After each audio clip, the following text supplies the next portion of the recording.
Maintenant, Babiloko bango ba sala et ils pensent que baza commis fingisa mais au contraire ba fingisa artiste. Voilà. Parce que ceux qui beaucoup dans ba gueugeur, beaucoup dans ba indifférence nabino. Mais faites au moins effort parce que vous travaillez pour une seule personne. Voilà. Pour ça la kata effort tant que za musala bo sangani nani. Bo travailler après ceux qui vont aussi sur travailler, pas obligé de beaucoup ba camarades. Pas obligé de lire ensemble. Mais au moins si c'est pour sauvegarder l'image de l'artiste, vous êtes appelé à travailler en collaboration.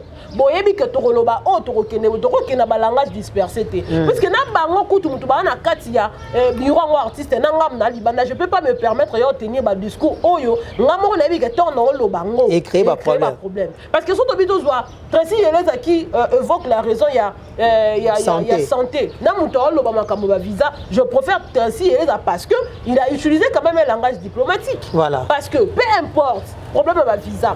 Est-ce que Trésor Congolo a besoin de bango? Non.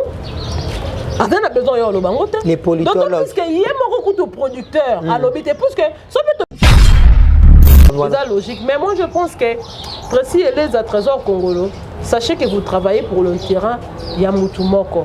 Alors, ceux qui, peut-être Moutoumoko déjà, il y a qu'à tenir le langage moroboé. Bon, sur le même ordre d'idée, voilà. Vous en avez un de moko et puis vous avez un aéroport et ça l'a bien parce que là vous nous foutez la honte franchement il y a un balobi qui sait que baba il n'a jamais de mauvaises troupes il y a seulement de mauvais chefs papa c'est que chef n'est pas coordonné bon au fait bon parce que là c'est mon chef de Rocha DG Polo parce que c'est lui le directeur général de l'orchestre lui DG Polo directeur orchestre après ça va ligne déjà il y a direction tétonné n'est déjà producteur avec un capable de expliquer sur la raison. Voilà, c'est ça. Fais petit caca bon. Mais les gens dire que quand il fallait annoncer le Stade de France, la première réaction de nous est que bonne chance voilà, parce qu'on peut pas en vouloir. Fallait à ce stade de martyr à Tozala to karama boko total voilà, donc ça la campagne de déstabilisation té. Tant aussi la petit concert on a dit bravo, le monsieur a gagné son pari. Malgré Batoufa qui peut venir Batouba qui voilà. Voilà, on est allé le autre regard pour son passé parce que Batouba Koufa qui s'est un fait réel, il fallait parler de ça. Voilà, mais on peut pas dire que de tout ce qu'il fallait avait fait dans le Stade de martyr sur le plan popularité déjà parce que le concert et comme test de popularité, il a réussi à rassembler beaucoup de gens. Il avait retourné les stades comme lui-même il avait dit. Mais sur le plan scénique, maintenant il y avait échec total. Total, il y a total. Mais ça ne nous a pas empêché. Il y a beaucoup qui l'a mélange. Voilà, c'est ça. Mais ce que de la bouche des moutons, le roi Charlie pense qu'il y a mon volontiers. Il y a mis comme ça zoba. Ce qu'on m'a bon osé la yé. Alors on m'a bien pour la faire et toi que la faire est mélange. On sent ça la motte. Et après nous on n'a rien à voir avec lui, on n'a rien à foutre avec Charlie parce que là comment on le bébé c'est la mission en plus. Tant qu'on n'a pas fait, d'abord on commence à commissaire à faire et baki ça une carrière à faire. OK. Il faut te poser la question aussi. Un mouton on a ngana finga na zaiki kuna tona zaiki kuna na baki la kini. Net mu le rôle ya mpaka. Tant ya. Abeta a finga héritier non. Azaki a auto zappé héritier comment finga héritier parce qu'on y a bisangai ko kende ya mpaka pas héritier baki c'est l'héritier ni. Et l'autre quand il y a le bail que bango bandot syndicat faire bango ne commissaire faire bazong ça faire va le bien faire parce que c'est la même chose qu'il est allé faire aux côtés de Wata et Baxel Wata et l'autre azalaka beta ba concert ba piaka asala ba makambo mobo ya ba sentiment il n'a pas l'argent mais il s'est fait voir qu'il y a dans la lambo c'est-à-dire il est resté Wata car ne ba tuba yebi so Charlie Prince ni aux côtés de Ferre ni aux côtés de Fali au Baxel loko. Sauf que il y a des gens qui m'ont bali un poteau qui voyager après avoir coupé ce qui m'ont motono. Au peut si na maïe na physique pose un poteau et ces poteaux bon un poteau il y a traumatisme en fait. Au ça m'a ramène en toi aux akimiété. Mieux vaut la lia lipa na kimia que na lia musuna sosona ba chagrin. Un grand merci à tous les abonnés de Tariq Ngango officiel, mais également de Naomi et Yaba Télévision. Vous êtes disséminés à travers le monde entier. Nous vous disons bonjour, bonsoir. Ça dépend de l'heure à laquelle vous allez capter cette émission. Mardi 17 mars 2026, nous sommes à 19 jours plus tôt de ce grand événement de Ferregola, le 4 avril, à la Cor Arena de Paris. Ferregola sera le 6e artiste congolais à prester dans cette prestigieuse salle de la scène parisienne. Déjà, beaucoup de choses sont en train de se dur à faire. Visa, on va en parler dans cette émission. Nous allons également parler de ces concerts ratés de Ferrego là au niveau de l'Afrique du Sud. Et tout était déjà en place, mais à la veille, il y a eu un communiqué qui nous a signalé que le concert est reporté à une date ultérieure, notamment le 16 mai 2026. Nous allons également parler de tous les points saillants de l'actualité, de gauche à droite, au cours de cette émission. Pour le plaisir, je reçois pour vous Naomi Eyaba. Moi, Namaël, ma complice, l'idiot le plus frais de l'internet. Bolanda Bisuka Ndezalaka. Merci Nabandegonion surtout pour soutenir Arabiso pour votre soutien indéfectible que vous nous accordez. Nous vous disons merci beaucoup. Abonnez-vous massivement sur Taringa officiel, sur Naomi Oyeba officiel également. Partagez, likez et ça la cabine. Un grand merci à ma Bernice Kifaya, maman Yabana Yamotema, je vous salue. Maman dit Wembo Béton, plein de bonnes choses à vous. Un grand merci Naya Alain Kembela, garçon de disques Papa Ninel. Les pires vieux appétits naïe. Merci beaucoup à toi. Un grand merci également à Fabrice Ambeya, l'international depuis Paris. Un grand merci à Maman Santon, la Gauloise invisible, à Kinshasa, mais déjà Zongiga Ndezalaka. Un grand merci également à ma Clotilde Bondo, plafond à Rennes. J'ai dit également un grand merci à SP à Lyon pour l'assistance. De là, il y a un plateau. Bonjour, Nabandegonio surtout. Bonjour et puis bon après-midi à Naomi Yaba. Merci Tariq Ngangou, bonjour à toi, bonjour à toutes ces personnes Baolanda Bichon, des partout à travers le monde entier. Bonjour à papa Alain Bilamba depuis Londres, papa Kijambaki. Merci à Jolili Atal en chair et en danse. Merci à maman Aimé Zawadi. La Pessimbote n'a papa Simobio Komote, ma maman Nicoletta. En tout cas, bah, tellement ébélé Baolanda Bichon. Le reste est tombé Sabarombote na Kati émission. Voilà, Jolili Atal en chair et en danse. Et puis, photo peut s'arrêter. Jado Fumazélande. Ah ouais, Jado Fumazélande. On a eu nos coups pour nous jouer le mois cadeau. Ah ok, Jado Fumazélande. Est-ce que la Dieu n'est pas péché? Jado Fumazélande. Un bon garçon, très propre. On s'est dit ça au monde, on s'est dit que voilà, nous avons dit pas l'un qui est le senti voilà. Non mais Yaba, santé déjà ça va, non, on a très bien habillé comme d'habitude, tenue décontractée.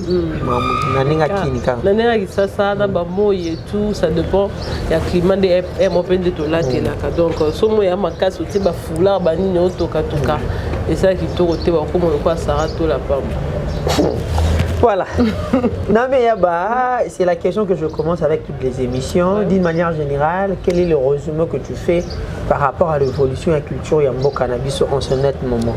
En tout cas, la culture, ça va. Tout le monde fait un effort par rapport à la capacité, il y a la vision, il y a l'ambition, quoi. Donc, je dirais que c'est important pour nous. Et surtout qu'au-delà, il y a la guerre, au-delà, il y a la polémique. Donc, ils ont bon carrière et puis ils ont gagne. Donc, chacun est en train de chercher. Il y a Oyo, peut-être une histoire pour la carrière en musique. Mais ce que j'aime, c'est que ils ont quand même bien. Tant qu'ils innovent, ils vont emboîter les pas. Ils ont dit que au EBCBC, la Kibiso qui est dans quelques temps, tu as la Robisonion, mais après tu as commis un temps, tu vas te la Robé Azana été. Après, tu vas se défendre des sous, tu vas te faire battre Babylon, pour que tu battes le coup. Mais alors que dans la Badoka, il y a un plateau à TV, il y a France 24, un guitariste, Ayembi, live, tout. Au moment où il déplique pour Mbapa, il y a même plateau à emboîter le pas. Faire rigoler, il y a un kin, na émission na politique, il y a un guitariste, il y a un Yembi, Kofi Payen, voilà. Donc ça dit que quelque part, après c'est quand même ligne mort et malam pour que Batou, pour nous l'accepter. Réellement, Babyloro, tu aimes la rabine, sans autotune. Voilà. Un grand merci à Dorcas Bakirabo, je te salue. Naomi Yaba, Tokotana Makambusko Ndezala Kaka, Ferregola, c'est l'homme du moment. Hein? On parle de lui en bien, en mal, tout le Belaye. Tokotana, on a ce qui était récent, l'actualité. Concert et Afrique du Sud, reporté, soit annulé à la veille. Ça dure vendredi, 13h, 14h, communiqué, concert annulé. Tous ont raison d'une manière officielle jusqu'à là, voire même il y a eu une conférence de presse où il semble au niveau Afrique du Sud. oh bah la nouvelle date le 16 mai mais le raison valable va pas citer mais quand on peut expliquer biso est-ce que ça va bongo. Qu'est-ce qui se passe? En fait, moi, je sous-entends que toutes ces personnes, professionnels et puis producteurs, parce que wana torozongi ça faute et pas artiste été. Parce que Edaki concert ou Edaki produit par quelqu'un. S'il y a eu de couac et que lui-même le producteur s'est permis au vendre sa conférence de presse pour nous annoncer une nouvelle date, il était aussi important pour lui de nous rappeler au moins les raisons qui ont fait que la première date est peut-être reportée. Voilà. Mais comme il ne l'a pas fait, peut-être qu'il n'a pas trouvé l'importance de nous l'annoncer. Peut-être pour des raisons XY, il a préféré garder peut-être la vraie raison pour justement nous donner au fait la nouvelle date. Ce qui n'est pas d'ailleurs bien avalé par certaines personnes. Voilà. Puisque il y a quand même logique que non, au Bengaïa par exemple, que non, il y a qu'un jour tel. Et comme il joue en haut à la veille, il faut que ça ait pas raison. Oui, ça y est. Surtout qu'il y a eu des déplacements et ça, la main qui va Pretoria, Durban, Zambie, Estuani. Exactement. Donc, au Monique, autant on peut si déjà raison, et qui n'a pas de suspense. Mais pourquoi il a fait ça? Est-ce qu'il a au moins tenu compte? Il y a un mouvement Sali. Mais après, tu dois tenir peu rigueur parce qu'on ne sait vraiment pas la vraie raison. Voilà. Et Sali que va reporter concert pour la date, il y a le 16 mai. Alors, moi, je dirais juste que n'engue pas si date à Sika, tout le bacté qui est annulé. Peut-être dans la X raison, parce que Nandimi peut-être que Bolalika Bolam qui veut à l'occasion de rien, pour annuler tout le reporter concert. Certainement, il y a eu un couac où essayer peut-être de reporter concert. C'est vrai que la faisabilité est d'acquis qui est au côté, n'engue pas annoncé, mais l'annulation ou le report, c'est aussi professionnel. L'annulation ou le report, c'est aussi professionnel, mais, non, mais tu sais que biso toi, journaliste, tu enquêteras moins mingi. Nous avons enquêté également de notre côté. Il paraît, j'ai dit ça au conditionnel, il semblerait que les producteurs n'ont pas mis la main dans la poche si ça bon union sont des alaki tellement que l'artiste est plus capricieux selon bateau babi faire boyine ko ça déplacement pour bon ko quitter. En tout cas yo lobby il paraît puisque c'est une information où Zali na ngolo quoi na ba rumeur. Moi je peux pas venir ici confirmer ton hypothèse, d'autant plus que moi aussi dans un na ba élément de réponse t'es n'a pas eu quoi affirmer to reconfirmer Makambo lobby. Mais moi je pense que quand il a fait le producteur a tenu la conférence de presse, il était face aux journalistes. Je pense que tous ces journalistes na katiwana moko akoka kozwata réflexe pour la voilà question papa pourquoi concert est accu reporté bino bo c'est laissé quand muta lobby na bino boyo qui et tout pour poser ma question. Moi je pense que il fallait qu'il va poser ma question ou soit ils ont été briefés peut-être avant que non par rapport ne nous posez pas la question vous posez bisobo mais voilà liberté d'après ces athées parce que bango bazaki wana ba journaliste professionnel Ingrid Kabongo a réussi à recevoir te belé dans plateau ne voir même faire et les caca Kofi Olomide, surtout que c'est une femme que moi j'admire beaucoup surtout dans sa manière de faire. Elle n'est pas dans la polémique, elle reste neutre, elle fait ses histoires et c'est Pédissaranga.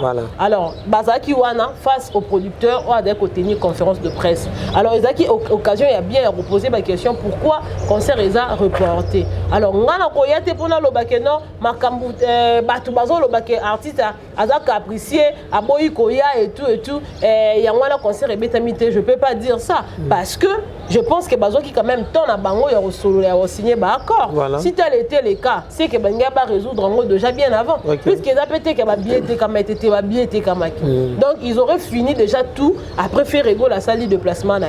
Mais ce que salle de placement et que pour la raison peut-être ba monde ba yebi ne ba sele ba close na bango. Je peux pas confirmer et le on va maîtriser. Voilà, vous ne pouvez pas confirmer ce que vous ne maîtrisez pas. Naomi Yaba to continuer toujours dans cadre et émission na biso to betapi mo masolo ya balabala concernant toujours concert wana. Balaba les lobby ferré à Bangi Afrique du Sud parce que Afrique du Sud mboka ya héritier wa Tanabe.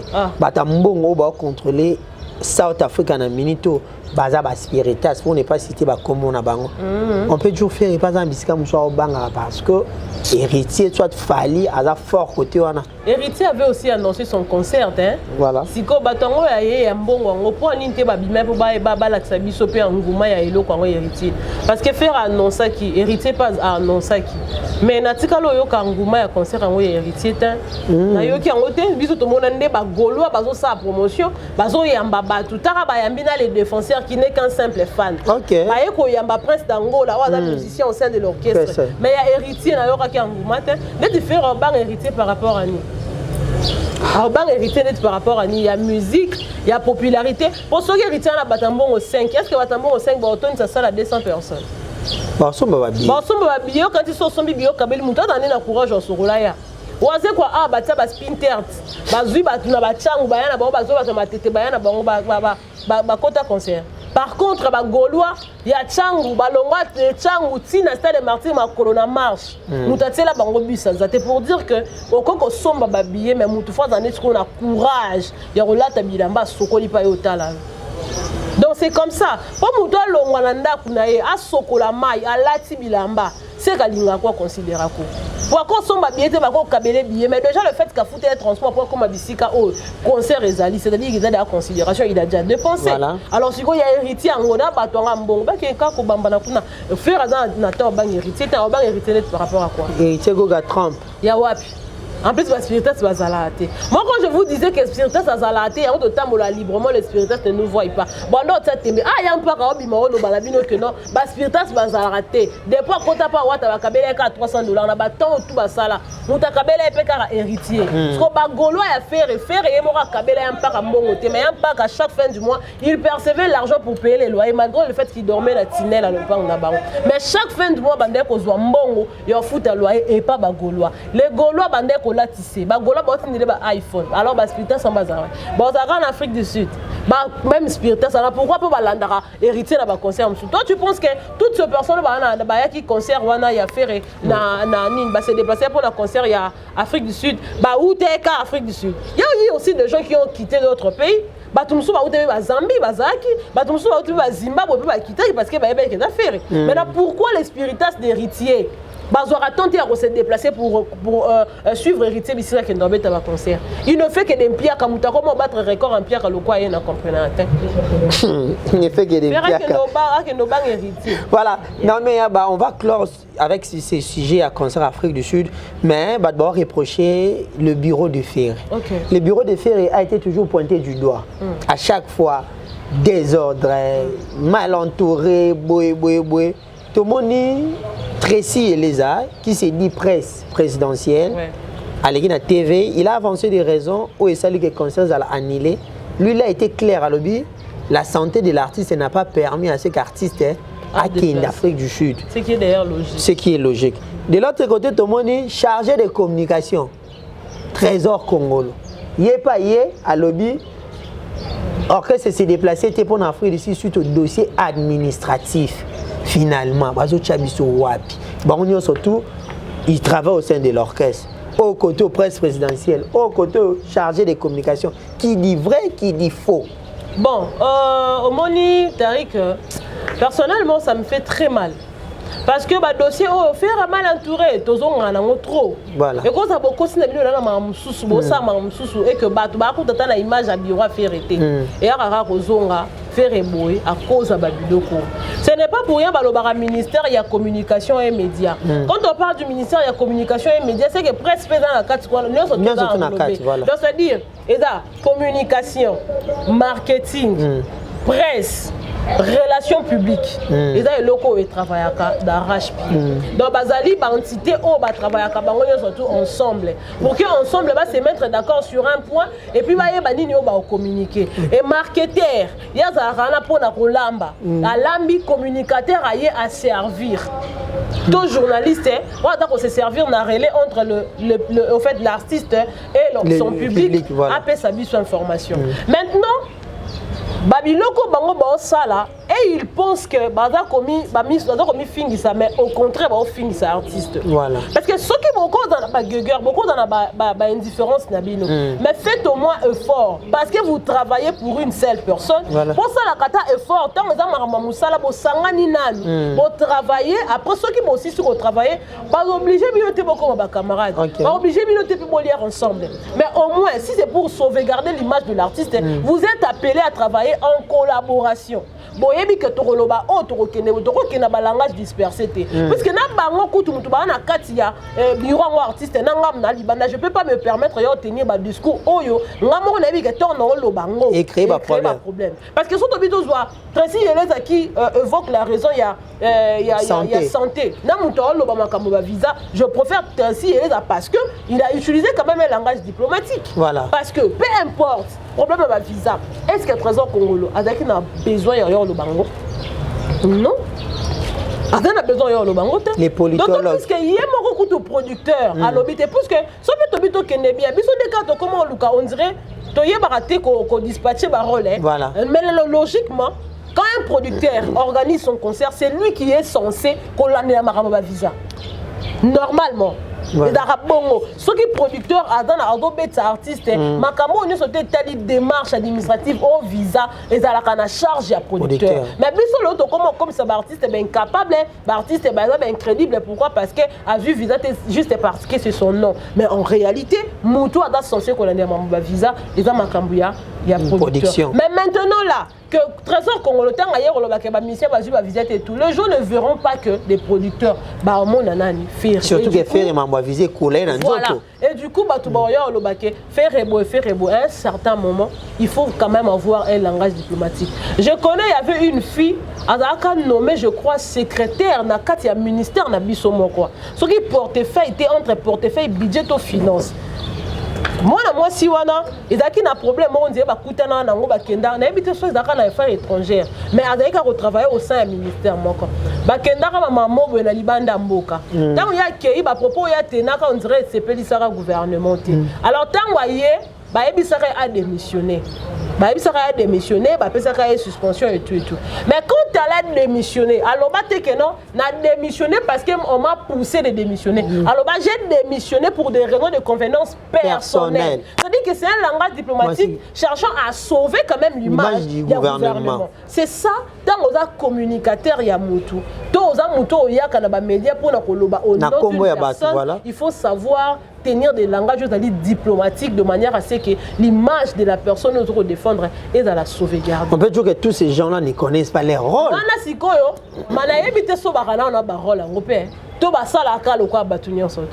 Pour être communicateur à balabal, on obiso to salut to la affaire, to comment jamais la point obtenir langage au batina. Parce qu'on peut comprendre que la santé de l'artiste est belle. Voilà. C'est tout à fait d'ailleurs logique. Logique, voilà. Maman, il a bien coup d'un accident. Quand pour qu'il ne concerte pas tes cas billetté. Mais personne ne l'a tenu rigueur. Et l'homme ne tenait qu'à rigueur pour moutou quoi ça accident au monde en côté. Tozala ata boki na li accident ndeti papa na biso ko foba bomi jusqu'à là so ke na yolo bisika bete baba lo mona ba trace mais mambi la bête mona ta et pas fa mutuka o ça l'accident te manko sa biso mais to retenir regarder parce qu'il a bien raison santé et logiquement ceux qui artistes santé na et beli il faut avoir temps ya se soigner tant que Félix Tshisekedi na ndeko propriété serment na a ça qui malaise a ça obligé au kata ba ki nduluka moyeba ba ça ba soin c'est logique mais moi je pense que Tracy Eleza Trésor Congolo, sachez que vous travaillez pour le terrain Yamoutoumoko. Alors ceux qui peut-être Moutoumoko déjà il y a qu'à tenir le langage moroboé. Bon que début nous sur le même ordre d'idée voilà. Vous en avez un de moko et puis vous avez un aéroport moi ma fout à peau et ça là bien parce que là vous nous foutez la honte franchement. Il y a un lobby qui sait que baba il n'y a jamais de mauvaises troupes il y a seulement de mauvais chefs. Papa. C'est que chef ne me coordonne pas bon au fait bon parce que là c'est ma chef de Rocha DG Polo parce que c'est lui le directeur général de l'orchestre. Lui DG Polo directeur orchestre après ça va ligne déjà il y a direction t'es ton nini. N'est déjà producteur avec un capable de expliquer sur raison. Voilà, c'est ça. Bon. Mais les journalistes étaient collés toujours dos. Il y a une question. Bon, je ne sais pas moi. Si on a l'obani na katamambo, mais après c'est aberrant. Voilà. Comme l'a dit Naomi, vraiment, quant à moi, je ne peux pas émettre mon avis à tout, vraiment. Mais vous nous foutez la honte, comme l'a dit Naomi. Bon, ça m'a boissonné. Quand tu te dis politologue avéré, quand tu presse présidentielle, bon, ça, la macamboyo, et là, ça veut dire que titre, vous me payez ça, et correspondre. En fait, bazo travailler na katia, ce qui réellement bango mi balé ba travailler à penza na kata bureau faire et ils travaillent pour faire.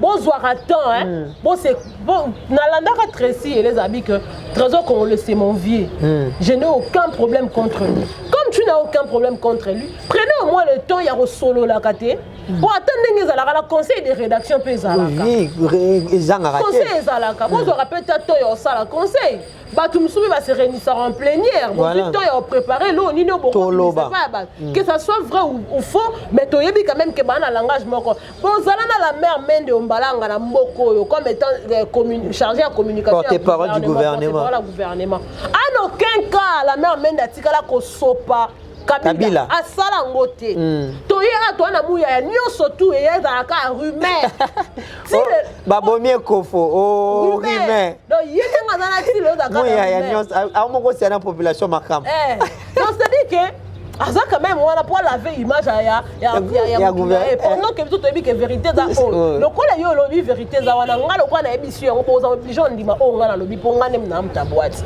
donc prenez quand même le temps entre vous de vous concerter pour oh bo salo bo swing c'est la biso artiste et biso to za bino d'accord si photo que na bino na mando qui hotelema on le fera parce que c'est pas vous que nous sommes venus soutenir donc voilà. Voilà, merci beaucoup Naomi Eyaba, ça a toujours été un grand plaisir à chaque fois. Tous on a plateau Nabiso, un grand événement le 4 avril. Tout ce qui est presque n'attara 2 semaines hein. Ouais. 2 semaines. On a nous avec la billetterie. Très kitoko. Oh bah bibi ezoteka matière très kitoko. Ba lobby. Ba wenze na bango batia ba bien na mesa ba wenze na bango po ba loba keteka matière. Bazela le jour J totika na mikolo tanga te mikolo ba ko c'est la on makambu te. Kolala kola mukato ko mapembeni. Ba concert dara annoncé na mois de décembre. Alors combien de temps ezui le loto na mois de mars. Peut-être que tout obi concert on t'a annoncé na mois de décembre avril les ans on a musika toutes ces personnes qui pensaient que les mois d'avril étaient encore loin et comme le loto komi pembeni. Donc tozela le jour J ce que to salim piaka bokozala na liberté totale ya koya osala analyse comme bokolinga mais objet toyebi que ba bien na biso et kembe bien d'ailleurs avant moi retenir biso rigueur botena non rigueur na bateau bana ba biloko minene ba soi-disant internationaux boyo tenir biso rigueur est-ce que faire à signer na bino contrat sold out to faire à ebisa bino que son sale tonité na obeta te lui il est prêt à jouer partout donc ils doivent nous laisser tranquilles qu'ils attendent seulement les 4 sauf à Monique concert ebeta que chèque les 5 bango doit les 5 les 4 voilà Naomi Eyaba toujours kene bena pembeni ya concert il y a ba mitema ya ba tu zape moi likolo mitema bena ba tu voir en même temps on y a pour notre tourner mission au cours d'une nanzela na kutena ba gaulois ba 4 ou 5 ils me posent tous la même question. Laquelle? Tariq, on a né où avec ma musicien visa. Visa eza ndengeni maman dit Zangabi. Visa eza ni wapi? Est-ce que bazui tozui tozui te mitema eza likolo. Je vous dis c'est la majorité des personnes en Koutena Bango batungaka question wana. En tout cas, qu'il soit vraiment apaisé. Voilà. Gardez vraiment votre mal à patience. Je sais que vous êtes pressé. Et vos apaisements. Mais Ferrigo, là, c'est un homme. Et il aime son travail plus que toute autre chose dans le vie. D'abord, c'est son travail. Puisque soit Zaki peut pondre et l'autre, même moi, si peut-être pas Kimaï. C'est-à-dire que c'est son travail. Alors à quoi l'ingate qui n'a pas na wana akuta na kana ba problème non soko Monique faire comment okota na bureau na bureau na bisika mso akendaka ke biso to yebite ba film a pété et da juste pour na souci à résoudre ba problème. Il paraît qu'il a rencontré presque toutes les autorités pour na ba dossier. En tout cas pour ces cas il y a ba visa. Soyez vraiment tranquille. Moi, je vous rassure que le problème a été résolu. Mais sauf que, biso aura la première décision. Décision, décision où tarakaka et pas à bateau à visa. Donc, Ferrigo a fait de son mieux pour arranger ma cam. Attendons tous là. Jour en ce moment que batbake bolobake azuba visa te. So batbake bolobake bazuba visa. Mais puisque nous aussi on n'a pas des informations certifiées. Tu as constaté. Tu as constaté pour toi apaiser. Voilà. Mais on a la démarche qui est en train d'être menée et solution, ils ont déjà peut-être en cours. Voilà, on va en cours. Voilà, merci beaucoup Naomi Yaba. J'ai dit un grand merci à maman Yvette Louzayamo. Plein de bonnes choses à vous, ma maman chérie, depuis Paris. Maman Yvette Louzayamo. Yabisomo Bana Molimo, je vous salue. Merci. Na Bandeko, tout pendant besoin branchons ce net moment. Je suis avec Naomi Yaba. Boulouka qui est, elle est là avec tous les détails, il y a des informations, tout concernant l'artiste musicien Ferregola, mais également les artistes d'une manière générale. Naomi Yaba, tu as tapé dans le point, belé info OP, tu vas Hollanda, tu n'as pas de question. Charlie Prince, Napoto. Bonne année. Bonne année. Bon séjour, Naye. Il a cherché ça et puis il a eu. Voilà. Aussitôt Napoto, il a fait des sorties médiatiques qui n'a pas laissé tant de personnes indifférentes. Il y a un moment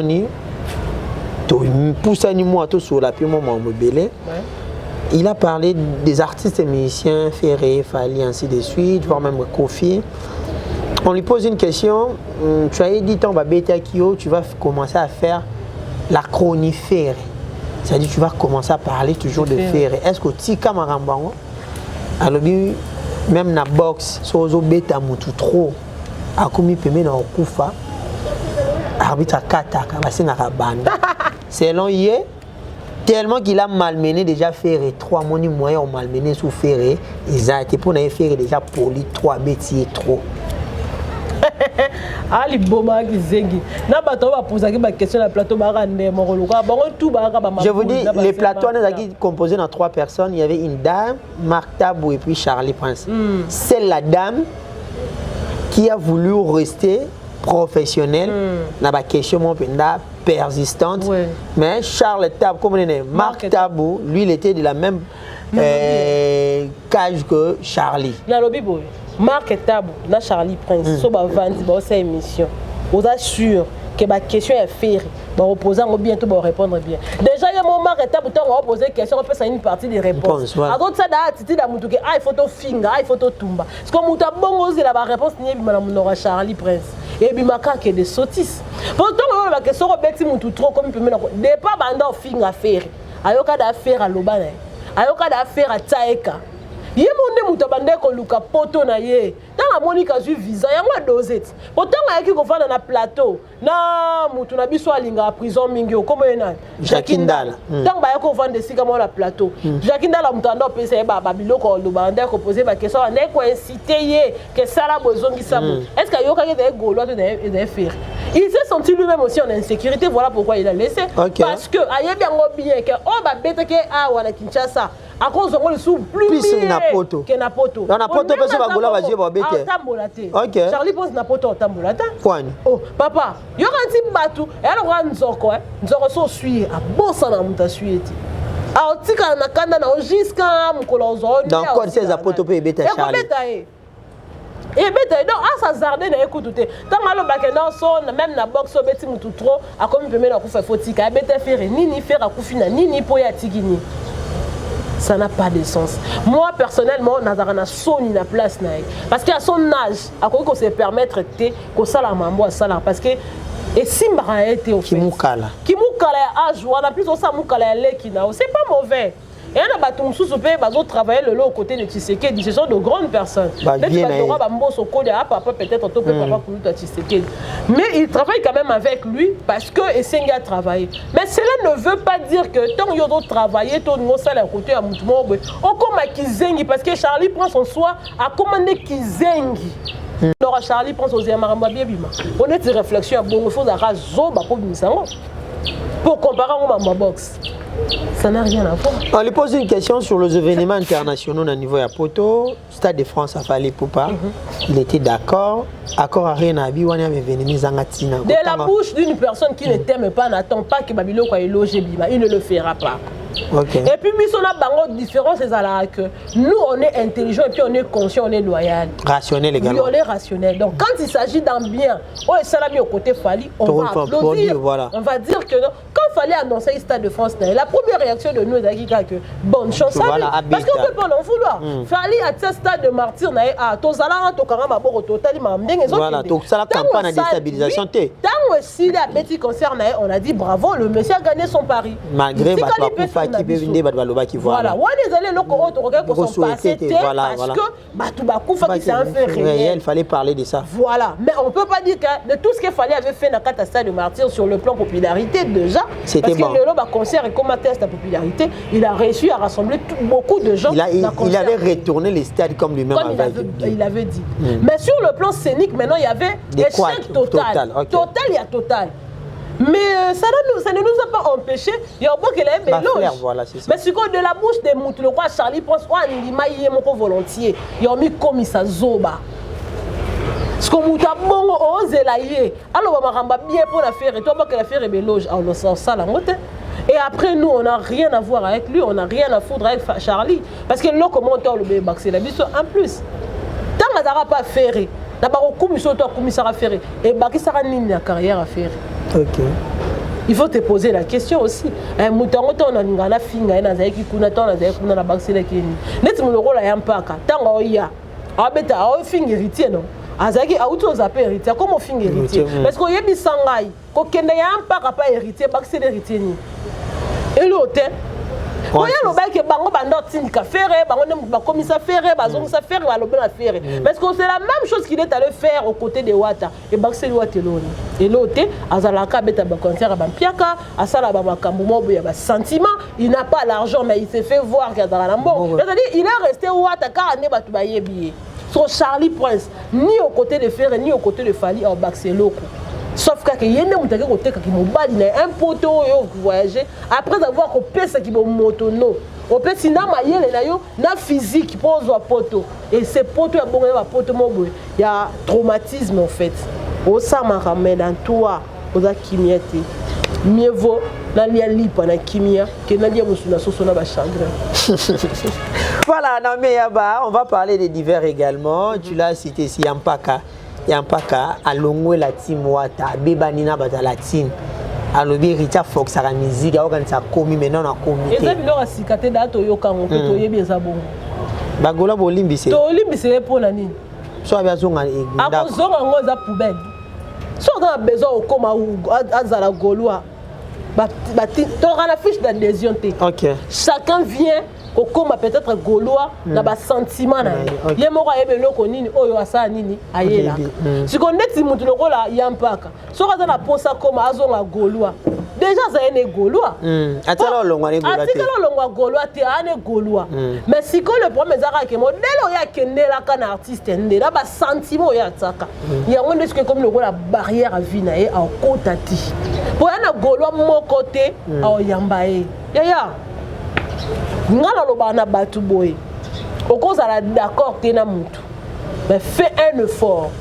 au moins ya ko préserver relation parce que na ko longwa mais soki na tika loba mabete na ozonga moi mon roi Rizenda Kindana lelo so yo beta porte c'est pas papa Hervé papa Hervé Ozoaye voilà Kunzardo a accueilli combien de fois il est revenu batukutu mutu ba loba pona nini mais papa Hervé parce qu'il y a bien loko alingila Kunzardo azongisi azalo kwa avant produire donc azongisi na makolo Rizenda akiana azonga mais mutu lokola Abel Bowala mutu lokola Yampaka mutu lokola Bitanga Soyi soka yo ozonga te Bitanga Soyi ne musique oui parce que bakendaka na artiste malamu omona ela mutu musuni na koloba ka bon ça toi même côté ba musicien mutu lokola vibration bampema par exemple sora kei ndanga kenda bongo so le loi ya beti porte par artiste ne ozonga parce qu'il a du talent il a du quoi donner et puis aken mutu siko lokola ntelele a ozonga te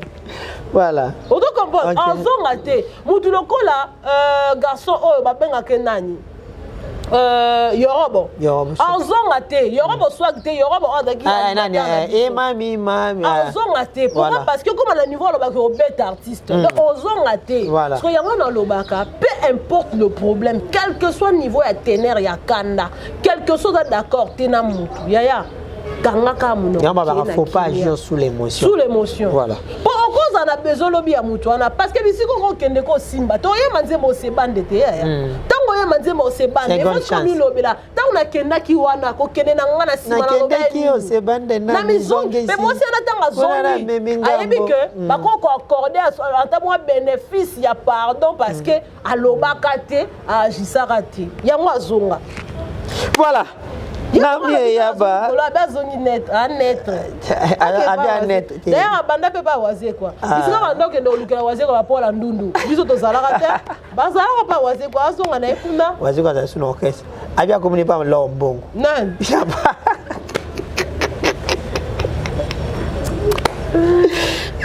Mais franchement, voilà. La vie. Tu peux pas qu'on a pu m'aviser vous so ba. De tout. Photos en aki bomo salaka. Attends, métier ni nous sala. Yeba que moi qui bon moto, il faut salaka. Pour yango ne mte ko sauver. Quand vous faites des bêtises, botala à l'obité. Faut botala à lobby. Chaque acte opposé, vandana nous tala sima. Nenge mo faire tala sima zonga moto. Après ton on ça est loco. Ni ne ko yana sima. Est-ce que ko sauter te? Est-ce que yo salaka pour ba sentiment pour yo ka ki hérité akaba. Hérité akabaka te hérité za lokola mobala lingi mwasi sika tanga lingi mwasi sika akomema yo na hôtel à luxe pour la soki atio na ba condition bien mukolo boko mesana boko kende na kuzu bovali na kiti moko awa boko boko sokola maboko na sucré tango ke hôtel na ndaku na akotinda ona robinet boko lia kwanga na dendo shawama boko bosana eza lokola héritier tanga ya miyo apesho na $300 pour na yo monique héritier apesi nga $300 et uti na maboko na emoko o peut-être que faire abimisa ta apesi ngai mais ozwaka ngo siko ya plus et pas ba fan parce que yo du $300 héritier apesi yo obi na biso apesi 3000 nzoka nde banko alors que héritier zakana na mbongo te ye moko kenda ko senga ye moko muta matolo siko obando pesa nga ozwa wapi na 3000 te 3000 wapi $300 na comptaka 3000 à 3 multiplier on a déjà caméra. Voilà, merci beaucoup, on est arrivé à la fin. La personne ta maman nanga Arlo Matumbongo ye benaka ki mudano ozo yamba ka pena moi charge mukie na Arlo Matumbongo depuis Bruxelles. Je vous salue maman nanga Arlo ma watina get iPhone zane maman be akana voilà. Na linga ya mpaka trop azala na batu banda linga parce que moi loba na moi comique on est banda sala quand même bien mais siko il faut qu'on y va garder bande na vu qu'on a pressé. Voilà, merci beaucoup, on est arrivé vraiment à la fin de cette émission. On va finir ici, 2026, une année riche, dans les événements. Ouais. Nous avons presque 8 événements internationaux. Nous avons succès la biso jusque-là, ils ont Inosbi le 31 octobre à Arena Grand Paris. Un message pour notre concert, tout le monde. En tout cas, Inosbi, mon Konzaba Tigre, je te soutiens. Vous avez vraiment le soutien à biso. Soutien total.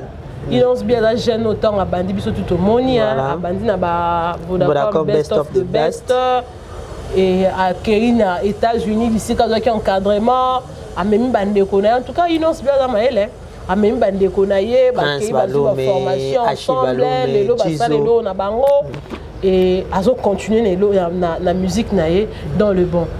Avec le respect, grand et tout, c'est vrai qu'il y a un moment dans le langage n'est facile, donc pas facile, mais clair. Clair, voilà. Donc, il donne pas sa langue au chat. Il est ouvert, voilà. Il donne pas sa langue au chat, voilà. Alors, on va soutenir parce que c'est un jeune. Nous les soutenons vraiment. Quand même, Coco taper dans la ligne, il y a grand, tant grand, le col à Werenson, à Betty Concert, à Arena Grand Paris, Moutaye Hollandais, Inosbi. Donc, ça dit qu'il y a vraiment la carte à court de 8500 places, voilà. Il a besoin du soutien, il y a tout le monde.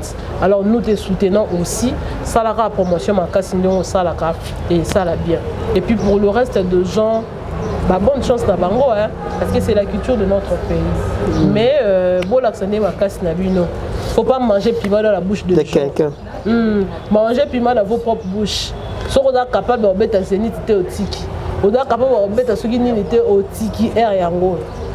Voilà. C'est la bien beauté. Alors aussi 30 ans carrière. 30 ans carrière, avec ça va tenir sur tout baya, avec ça peut faire. Rien n'a été. Tout le monde c'est là. À un moment on a dit la gosse wa mon finou kwa ngaba.